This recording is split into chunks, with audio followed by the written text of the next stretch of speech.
Objection!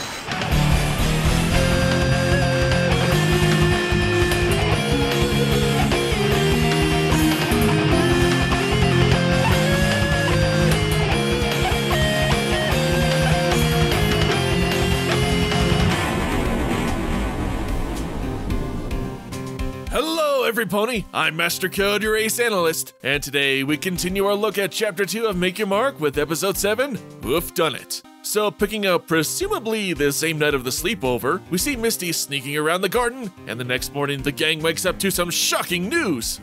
Lantern? It's gone!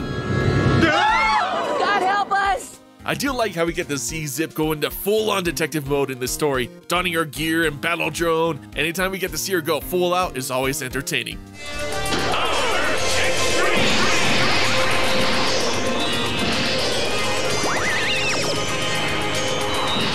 I also like this little moment of Pip offering to help her sister with the investigation. It's little moments like this that further shows how strong their bond is. So we got a great setup with the lantern gone, a serious situation that has some real-world ramifications if the lantern is lost, especially if it gets into the hooves of Opaline. So I'm digging everything so far, so I can't imagine how they could possibly screw this up.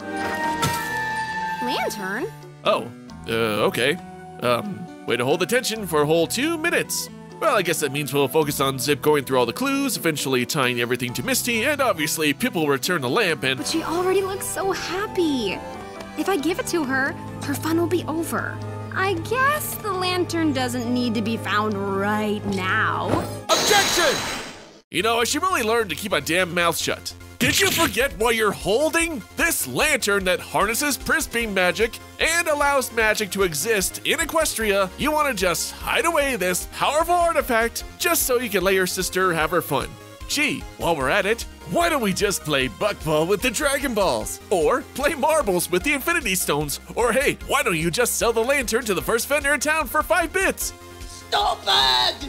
You're so stupid! So, ignoring that, which is a mighty big thing to ignore, Pip barely even questions the lantern being buried in a burlap sack out in the garden. She's more interested in messing around with her sister than actually contributing. Oh, and speaking of which, why did Misty bury it in the garden? She had all night to travel back to Opaline's with the lantern, yet instead chose to bury it when every pony is clearly still asleep and would come back the next day to get it. Story started out great, and then it just hit a brick wall of stupidity.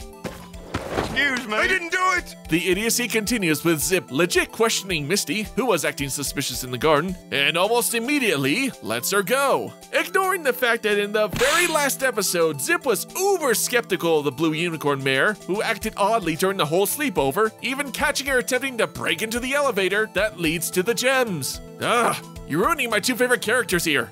Your stupid minds! Stupid! Stupid! So finally, we're given a sliver of logic with Sunny's plan. If the little bit of Prisbeam in my lantern is anything like this one, we could power up the lantern no matter where it's hidden, like a beacon leading us straight to it. There is logic in what he said.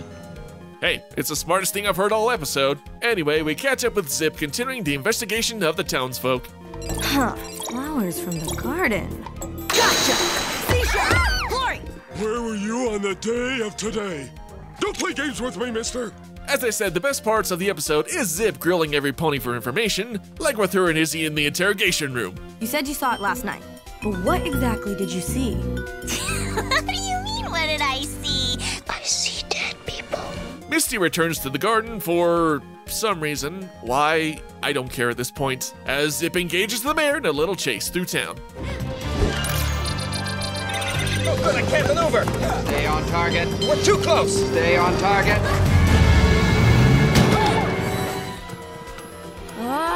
Where'd she go? She's right there. You want to check all the seats first before leaving? Oh, no, wait. I guess it's because she has a magazine in her face, not hiding her obvious blue mane. Though I will admit, the magazine's stylized cover art, with a long flowing mane, looking like a fake mustache disguise, was a pretty clever gag. Good one. So the big reveal comes with the lantern, and yeah, this whole thing was just a huge waste of Zipp's time and energy. Was it worth it, Pip?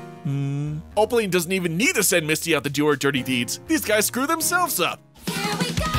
Oh, hello. Random music video? Yeah, that happened. Also, this ending bit with Sparky and the others doesn't really add anything and just serves to reinforce that his magic has transformative properties, which we already knew. Okay, I'm done here. I know I shouldn't think too hard and just get swept up in the zaniness of everything, but it's just one dumb thing after the other. There are some funny scenes here and there, mostly around Zipp and Misty, but it's overshadowed by the dumb decisions these characters and Pip make. If you ask me how I would change the story, I wouldn't. I would just scrap it entirely, because there's no way you can alter the story for everything to make sense in its current form. This was a rough one. There's only one episode left in Chapter 2, so let's hope we can make it. Well, that's it for today, guys. Until next time, MC out!